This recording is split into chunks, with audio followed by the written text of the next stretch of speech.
Welcome back. In our previous lessons, we learned the basic chords on the keyboard and where they lie.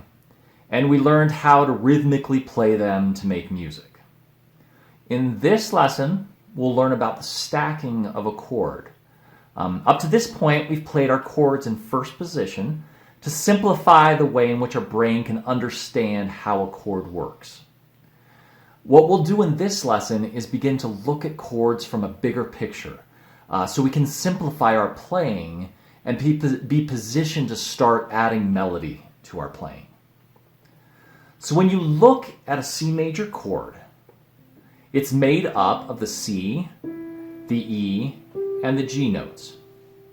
But what happens if I decide, instead of playing with first, third, and fifth fingers, C, E, G, I decide to play a low E with my thumb, G with my middle finger, and C with my pinky? Based on what you know about chords, is this still a C chord? The answer is yes. It still has the three notes that make up a C chord. It just happens to be stacked differently. So this is technically called first inversion. But from a basic chord perspective, the sound is nearly the same, especially if you continue to hold the left hand C bass. When you start inverting the bass note, it does change the sound a little bit more dramatically. But really, you can feel free to invert that right hand as much as you want without changing the texture of the music much.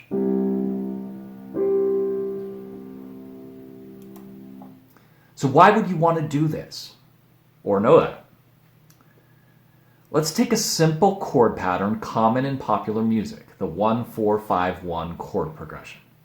Or in the key of C, C major, followed by F major, followed by G major, and ending on C major.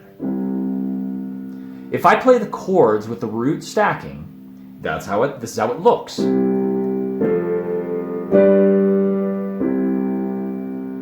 It is functional, but hardly smooth or easy on that right hand.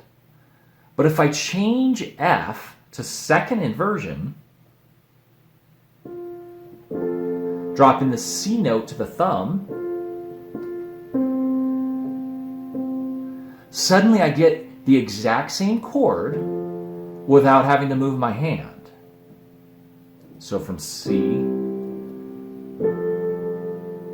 and then when I transition to G, I can play it in second inversion as well, shifting my hand only one position up, leaving me close for a transition back to C in root stack. So the important thing to know about the stack is you can play your chord anywhere on the keyboard you want to, in any inversion you want to, as long as you hit the three notes of the chord with any three of your fingers. So this gives you the freedom to change the tone of the music by going higher or lower, to increase or decrease the depth by adding a fourth finger, to double up a note, or to keep your hand from having to jump all over the keyboard except when intended for dynamic feel. And also you'll be able to keep the melody as the highest note on the chord, so it's easier for the singers to hear.